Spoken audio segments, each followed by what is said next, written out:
வணக்கங்களே, கடவுள் அருள் டிவி நேயர்களுக்கு லக்ஷ்மி நாராயணன் அன்பு வணக்கங்கள். இப்போ நம்ம பார்க்க போகிறது வார ராசிகள் 1ஆம் தேதியிலேருந்து 7ஆம் தேதி வரை எப்படி இருக்க போதான்னு பார்க்க போகிறோம். எப்போதுமே சொல்கிறதாங்க, லக்னத்தை பாருங்கள். ராசிக்கு பார்ப்பதை விட லக்னத்தை பார்க்க ரொம்ப பர்ஃபெக்டாக இருக்கும். உதாரணமாக ஒரு மகர லக்னம் விருச்சிக ராசினா நீங்கள் விருச்சிக ராசிக்கான பலன்களை பார்க்கறத விட மகர ராசிக்கான பலன்களை பார்க்கும்போது ரொம்ப பர்ஃபெக்டாக இருக்கும். முதல்ல வர்றது புது பலன்கள், அதுக்கப்புறம் தசாபுக்தி பலன்கள். உங்கள் ஜனனகால ஜாதகத்தில் என்ன தசாபுக்தி அந்தரங்கள் வருதோ அதை மிங்கிள் பண்ணி பாருங்கள், ரொம்ப பர்ஃபெக்டாக இருக்கும். வீடியோட எண்டில் டிப் ஆஃப் த வீக் இருக்குது, மறக்காமல் பாருங்கள். மிதுன ராசி. மிதுன ராசிக்கு வந்து பார்த்திங்கன்னா உங்களுக்கு ராசி அதிபதி புதன் வந்து பார்த்திங்கன்னா உங்களுக்கு வந்து 4ஆம் அதிபதி 12ஆம் அதிபதி சுக்கிரனுடைய பரிவர்த்தனையில் இருக்கும்போது வீடு சம்மந்தமான விஷயங்கள், நல்ல ஏற்றங்கள், நல்ல லாபங்கள் வர்றதுக்கான வாய்ப்பு எல்லாமே ரொம்ப நல்லா இருக்குது. நல்ல ஒரு வருமானங்கள் வர்றதுக்கான வாய்ப்பு ரொம்ப சிறப்பாக இருக்குது. 2ஆம் அதிபதியோட சந்திரன் உங்களுக்கு குழந்தைகள் விஷயங்கள், நல்ல ஏற்றங்கள், நல்ல லாபங்கள் இருக்கும். குழந்தைகளுக்காக கொஞ்சம் பிரயாணங்கள் பண்ணுறமான சூழ்நிலையை கண்டிப்பாக ஏற்படுத்தும். மற்றபடி வந்து வேலை இல்லாதவருக்கு வேலை கிடையாது, வேலை சின்ன மன உளைச்சல்கள் வர்றதுக்கான வாய்ப்புகளை கண்டிப்பாக ஏற்படுத்துங்க.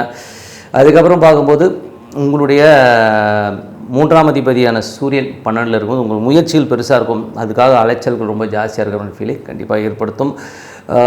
மீனராசிக்காரர்களுக்கு வந்து உங்களுடைய 6ஆம் அதிபதியான செவ்வாய் வந்து உங்களுக்கு 11 இருக்கும்போது வேலையில் நல்ல ஏற்றங்களும் நல்ல லாபங்களும் கொடுக்கறதுக்கான வாய்ப்புகள் நல்லாயிருக்கும். ஸோ அதுக்கான அலைச்சல்கள், நல்ல ஒரு அங்கீகாரத்துக்கான ஒரு போராட்டம்னா கண்டிப்பாக வெற்றி அடைவதற்கான வாய்ப்பு ரொம்ப சிறப்பாக இருக்குது. கடன் கேட்ட இடத்துல கண்டிப்பாக கிடைக்கும். 7ஆம் அதிபதியான குரு அவர் வந்து ராசியில் இருக்கும்போது திருமணம் ஆகாதவர்கள் இப்போ திருமணம் ஆவதற்கான வாய்ப்புகள் இருக்குது. கொஞ்சம் வந்து அவங்க வந்து பிரிந்த தம்பதிகளாக இருந்தாங்கன்னா அவங்க ஒன்று சேருவதற்கான வாய்ப்புகள் ரொம்ப நல்லாயிருக்கு. சங்கமேஸ்வரர் வழிபாடு பண்ணுறது ரொம்ப நல்லது. 8 மற்றும் 9ஆம் அதிபதியான சனி 10 இருக்கும்போது தொழில் ரீதியான விஷயம் நல்ல ஏற்றங்கள் இருந்தாலும் கொஞ்சம் பேராசைப்படாமல் இருக்கணும், கொஞ்சம் கவனமாக இருக்கணும். ஏன்னா சனி வந்து ரேவதி புதனுடைய சாரத்தில் போகும்போது கொஞ்சம் சில பேர் நம்மளை ஏமாத்துறது, ஆசை கட்டி ஏமாத்துறதுக்கான வாய்ப்புனாலும் ரொம்ப கவனமாக இருக்கணுங்க. 11ஆம் அதிபதியான செவ்வாய் ஆட்சி பலத்தோடு இருக்கும்போது வேலையில் நல்ல ஏற்றங்கள், நல்ல லாபங்கள் வர்றதுக்கான வாய்ப்பு எல்லாமே ரொம்ப நல்லாயிருக்கு. கேட்டதில் காசு கிடைக்கிறது எல்லாமே ரொட்டேஷன்ஸ் எல்லாமே ரொம்ப சூப்பராக இருக்குங்க. அதுக்கப்புறம் பார்க்கும்போது உங்களுடைய 12ஆம் அதிபதி வந்து பார்த்திங்கன்னா உங்களுக்கு வந்து புதன் சுக்கிரனுடைய பரிவர்த்தனை இருக்குது. ஸோ பரிவர்த்தனை இருக்கும்போது கொஞ்சம் செலவுகள் ஜாஸ்தியாக இருக்கிற மாதிரி ஃபீலிங் கண்டிப்பாக கொடுக்குங்க. அதில் வந்து பார்த்திங்கன்னா சுக்கிரன் வந்து அங்கே ஆட்சி பலமோடு இருக்கும்போது குழந்தைகளுக்காக நிறைய செலவு பண்ணுறது, கொஞ்சம் அலைச்சல்கள் இருக்கிறதுக்கான வாய்ப்பு நிறையா இருக்கும். அதுக்கப்புறம் மற்றபடி நாங்கள் இதுவரை பார்த்தது வந்து பொது பலன்கள். இப்போ தசாபுக்தி பலன்கள். மிதுன லக்னமாக வந்து சூரியன் தசாபுரம், சூரியன் 3ஆம் அதிபதி 12 இருக்கும்போது நிறைய அலைச்சல்கள் ஜாஸ்தியாக இருக்கிறதுக்கான வாய்ப்புகள் இருக்குது. குழந்தைகளுக்கான விஷயங்களுக்காக நிறைய போராட்டங்கள், நிறைய வந்து பிரயாணங்கள் பண்ணுறமான சூழ்நிலை கண்டிப்பாக ஏற்படுத்தும். மிதுன லக்னமாக வந்து சந்திர தசாபுத்தினா சந்திரன் 2ஆம் அதிபதி நல்ல ஏற்றங்களும் நல்ல லாபங்களும். வேலை விஷயங்களில் மட்டும் வந்து பார்த்திங்கன்னா கொஞ்சம் வந்து இந்த வியாழன் வெள்ளிக்கிழமையில் கொஞ்சம் ஸ்ட்ரெஸ் வர்றதுக்கான வாய்ப்புகள் இருக்குது. மிதுன லக்னமாக வந்து செவ்வாய் தசாபுத்தினா செவ்வாய் வந்து நல்ல லாபங்களும் நல்ல ஏற்றங்களும், வேலையில் அடுத்த கட்டத்துக்கு முன்னேறதுக்கான வாய்ப்புகள் எல்லாமே ரொம்ப சூப்பராக இருங்க. மிதுன லக்னமாக வந்து ராகு தசாபம், ராகு வந்து பிரயாணங்கள், நல்ல லாபங்கள், நல்ல ஏற்றங்கள், பெரிய ஒரு வளர்ச்சி வருவதற்கான வாய்ப்புகள் ரொம்ப நல்லாயிருக்கு. மிதுன லக்னமாக வந்து குரு தசாபுத்தி, குரு வந்து பார்த்திங்கன்னா உங்களுக்கு 7 மற்றும் 10ஆம் அதிபதி ராசியிலேயும் புதிய தொழில் வாய்ப்புகள், பிரிந்த தம்பதிகள் ஒன்று சேருவதற்கான வாய்ப்பு, திருமணம் ஆவதற்கு திருமணம் கைகூடி வர்றதுக்கான வாய்ப்பு ரொம்ப சூப்பராக இருங்க. மிதுன லக்னமாக வந்து சனி தசாபுத்தி, சனி வந்து பார்த்தீங்கன்னா 10ஆம் அதிபதி, அவர் வந்து பார்த்தீங்கன்னா உங்களுக்கு 8ஆம் அதிபதியாக வரும்போது இன்வெஸ்ட்மெண்ட் சம்மந்தமான விஷயங்கள் ரொம்ப கேர்ஃபுல்லாக இருக்கணும். ஏன்னா வந்து 8, 9 என்பதே பிரயாணங்கள், இன்வெஸ்ட்மெண்ட் சம்மந்தமான விஷயங்கள் கொஞ்சம் கேர்ஃபுல்லாக இருந்தீங்கன்னா ரொம்ப சிறப்பு. அது மட்டும் இல்லாமல் அது வந்து புதனுடைய சாரத்தில் இருக்கும்போது பேராசை காட்டி மற்றவங்க நம்ம ஏமாத்துறதுக்கான வாய்ப்பு ரொம்ப கேர்ஃபுல்லாக இருக்கணும். மிதுன லக்னமாக இருந்து புதன் தசாபுத்தி இருந்தாலும் புதன் வந்து பார்த்திங்கன்னா நல்ல ஏற்றங்கள், நல்ல லாபங்கள், ரியல் எஸ்டேட், நிலபுலன்கள் சம்மந்தமான விஷயங்கள் எல்லாமே நல்ல லாபங்கள் வர்றதுக்கான வாய்ப்பு ரொம்ப நல்லாயிருக்கு. மிதுன லக்னமாக வந்து கேது தசாபுத்தி, கேது 3 இருக்கும்போது முயற்சியில் பெரிய வெற்றிகள், பெரிய லாபங்கள் வர்றதுக்கான வாய்ப்பு ரொம்ப நல்லாயிருக்கு. மிதுன லக்னமாக வந்து சுக்கிர தசாபுத்தி, சுக்கிரன் 12ஆம் அதிபதி, குழந்தைகளுக்கான அலைச்சல்கள் ஜாஸ்தி இருக்கும். பிரயாணங்கள், குலதெய்வத்திற்கான வழிபாடு வேண்டுதலுக்காக கொஞ்சம் வந்து பிரயாணம் பண்ணுற விஷயங்கள் சில பேருக்கு இருக்கும்.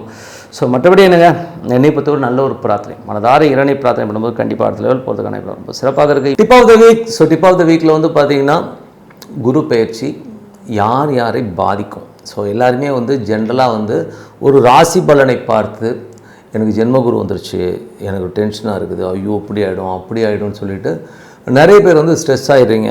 அது வந்து என்றைக்குமே சந்திரனை மையமாக கொண்டு பார்க்குறது வந்து குரு பேச்சில் தான் பார்க்குறோம், ராசியில் பார்க்குறோம். பட் லக்னத்துக்கு பார்க்கும்போது தான் உங்களுக்கு பர்ஃபெக்டாக இருக்கும். ஜென்ரலாக சொல்கிறேனே, எப்படிலாம் வந்து குரு பேச்சு உங்களை பாதிக்குங்கிறது வந்து என்ன மாதிரி விஷயம்னா, நம்பர் 1 உங்கள் லக்னத்துக்கு வந்து குரு தசாபுக்திகள், அதாவது குருவுடைய தசாபுக்திகளோ இல்லாட்டி உங்களுக்கு நடக்கிற தசாபுக்திகளோ வந்து குருவுடைய நட்சத்திரம் நடக்கிற தசாபுக்திகள் நடந்ததுன்னா அப்போ வந்து உங்களுக்கு வந்து அந்த காலகட்டங்கள் வந்து ஒரு டென்ஷனையோ ஸ்ட்ரெஸ்ஸையோ கண்டிப்பாக ஏற்படுத்தும். அதுவும் அது நெகட்டிவான இடத்துல இருந்தால். உதாரணமாக பார்த்தீங்கன்னா இப்போ வந்து 5 8ஆம் அதிபதி சிம்மராசிக்கால் வந்து 5 8ஆம் அதிபதி குரு வந்து பெரிய ஐயோ அஷ்டம குரு பயங்கர டென்ஷன் பண்ணுவார் அப்படிலாம் சொல்லுவாங்க. அப்படி பார்த்தீங்கன்னா டிகிரி வைஸ் பார்க்கும்போது இவருடைய லக்னம், நம்ம விஜய் சாருடைய லக்னமும் பார்த்திங்கன்னா 5 8 தான் வரும். பட் என்னென்னா அவருடைய ஜனகால ஜாதகத்தில் குரு கும்பத்தில் இருக்கிறனால சனியும் குருவும் வந்து ஒரு பரிவர்த்தனையில் போயிட்டாங்க. ஸோ அதனால் வந்து பார்த்திங்கன்னா அது வந்து பெரிய யோகமாக மாறிடுது. ஸோ அந்த மாதிரி நிறைய விஷயங்கள் இந்த மாதிரி வந்து எடுத்தோம் கவுத்தோன்னு நம்ம வந்து ஜென்ரலாக ஒரு ராசி பலனை வச்சு முடிவு பண்ணாமல் அதுக்குள்ளே போய் பார்த்திங்கன்னா தான் தெரியும். அது மட்டும் உங்களுக்கு அந்த குரு திசையோ புத்தியோ அந்தரமோ நடந்ததுனா தான் அது எஃபெக்ட் ஆகும். அது நடக்கலைன்னா அதோடைய பர்சன்டேஜ் வந்து மிஞ்சி போனால் ஒரு 5% தான் நடக்கும். எல்லா காலமும் அப்படியே ஒரு வருஷமும் போட்டு அடிக்கும் உதைக்கும்னு சொல்கிறதுலாம் வந்து ரொம்ப தவறுதலான விஷயம். அது மட்டும் இல்லாமல் அவர் பிரயாணிக்கிற நட்சத்திரங்கள் அது ரொம்ப மேஜராக வேலை செய்யும். உதாரணத்துக்கு வந்து குரு வந்து கடகத்துக்கு வந்து பயிற்சியாகி போகும்போது அவர் சுயசாரத்தில் இருப்பார். ஸோ புனர்பூசத்தில் போவார், அதுக்கப்புறம் பூச நட்சத்திரத்தில் போவார். ஸோ பூச நட்சத்திரத்தில் போகும்போது என்ன ஆகும்னா சனியுடைய விஷயங்கள் யாருக்கெல்லாம் இருக்கோ அவங்களுக்கு சனி திசை நடக்கிறவங்க, சனி தசாபுத்தி அந்த நடக்கிறவங்க அவங்களுக்குலாம் வந்து கண்டிப்பாக ஒரு பாதிப்பை கொடுக்கும், ப்ளஸ்ஸும் கொடுக்கும் மைனஸும் கொடுக்கும். அவங்க ஜனனகால ஜாதகத்தை வச்சு தான். அதே மாதிரி வந்து பார்த்திங்கன்னா அதுக்கப்புறம் ஆயில்யத்துக்கு போகும். ஸோ ஆயில்யத்துக்கு போகும்போது எப்படி இருக்குது அப்படி தான் பார்க்கணுமே ஒழிய ஜென்ரலாக வந்து பொதுப்படையாக வந்து ஒரு குரு வந்து இப்படி பண்ணிட்டார் அப்படின்னு. அதே மாதிரி நிறைய பேர் சொல்லுவாங்க குருங்கிறவர் வந்து பார்த்திங்கன்னா நல்லவர், அவர் எல்லாமே கொடுத்துறாரு. அப்படி கிடையாது. எல்லா லக்னத்துக்கும் வந்து குரு வந்து நல்லவரானா கிடையவே கிடையாதுங்க. சிம்ம லக்னத்துக்கு வந்து 5 8ஆம் அதிபதி குரு. ஸோ 5 8ஆம் அதிபதி வந்து பார்த்திங்கன்னா உங்களுக்கு நல்ல இடத்துல அமைஞ்சார்னா அது 11ல் அமைஞ்சார்னா அது விபரீத ராஜகமாக போயிடும். அது மட்டும் இல்லாமல் வேறு எங்கேனாச்சும் அமைஞ்சிச்சுன்னா அது ஒரு பெரிய மைனஸாக போடும். ஸோ குரு பயிற்சியை வந்து பிளைண்டாக எடுத்துக்காதீங்க. உதாரணமாக சொல்ல போனால் அதே குரு கன்னி ராசிக்காரர்கள் வந்து 7ஆம் அதிபதியும், மிதுன ராசிக்காரர்களுக்கு வந்து 7ஆம் அதிபதியும். ஸோ நாங்கள் லக்னத்துக்கு வந்து 7 7 பாதகஸ்தானம். அது வந்து கண்டிப்பாக ஒரு பாதகத்தை கண்டிப்பாக ஏற்படுத்தும் அந்த தசாபுத்தி காலங்களில் தான் உண்மையாக. ஸோ குருவை வந்து நீங்கள் பிளைண்டாக இது வந்து குரு வந்து எனக்கு தப்பாக பண்ணுவார் அப்படி பண்ணாலும் தப்பாகவும் எடுத்துக்காதீங்க, ராங்காகவும் எடுத்துக்காதீங்க. அந்த தசாபுத்தி அந்தரங்கள் உங்களுக்கு நடக்கணும். இல்லை உங்களுக்கு நடக்கிற தசாபுத்தி அந்தரங்கள் அந்த நட்சத்திரம் குருடைய நட்சத்திரம் இருக்கணும். அந்த மாதிரி இருந்ததுன்னா கண்டிப்பாக இந்த பாதிப்புகளை அந்த ஏற்படுத்துங்கிறத எந்தவித மாற்றமும் இல்லை. அதே நேரத்தில் வந்து பார்த்திங்கன்னா உங்கள் ஜனகால ஜாதகத்தில் யாருக்கெல்லாம் கடகத்தில் கிரகம் இருக்கோ அது மேலே குரு போகும்போது கண்டிப்பாக ஒரு பாதிப்பை. உதாரணத்துக்கு சொல்ல போனோம்னா 1971 72 பிறந்தவர்கள்லாம் பார்த்திங்கன்னா கடகத்தில் வந்து கேது இருக்கும்.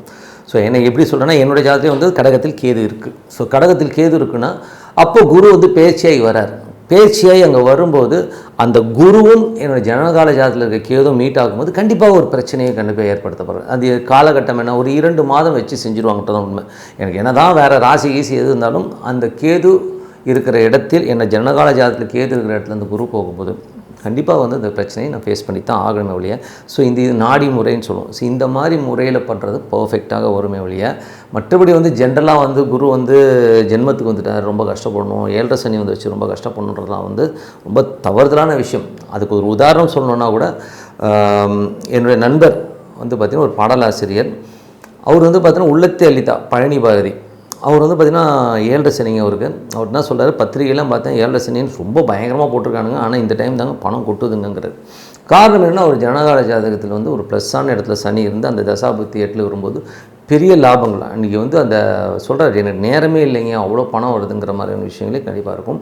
அதனால் நீங்கள் ஜென்ரலாக எடுத்து மன உளைச்சல் பட்டுக்கிட்டு ஐயோ இப்படி ஆகிடும் அப்படி ஆகிடும். இந்த யூடியூப்பில் வந்து இவ்வளோ ப்ராப்ளமே என்னென்னா எந்த விஷயமாக இருந்தால் பிளைண்டாக நம்பிடுறது. ஐயோ எனக்கு இங்கே இருக்குங்க அங்கே இருக்குங்க அந்த மாதிரி இல்லைங்க. அது உங்கள் ஜனகால ஜாதகத்தில் எப்படி லிங்க் ஆகுது, அந்த தசாபுக்தியிலோட எப்படி லிங்க் ஆகுதுன்னு பார்த்துட்டு நீங்கள் பண்ணும் இல்லையா. ஜென்ரலாக வந்து குரு பயிற்சி இப்போ பலன்களை பார்த்து கன்ஃபியூஸ் ஆகாதீங்கிறது தான் உண்மை. ஸோ மற்றபடி என்னங்க இன்னொரு நிகழ்ச்சியில் பார்ப்போம். உங்களிடம் விடைபெறுவது உங்கள் லட்சுமி நாராயணன். நன்றி, வணக்கம். கடவுள் அருள் டிவியை பார்த்தமைக்க நன்றிகள். மேலும் இது போன்ற தகவல்களை தெரிந்து கொள்ள கடவுள் அருள் டிவியை சப்ஸ்கிரைப் செய்யுங்கள். மறக்காமல் பெல் ஐக்கானை கிளிக் செய்யுங்கள்.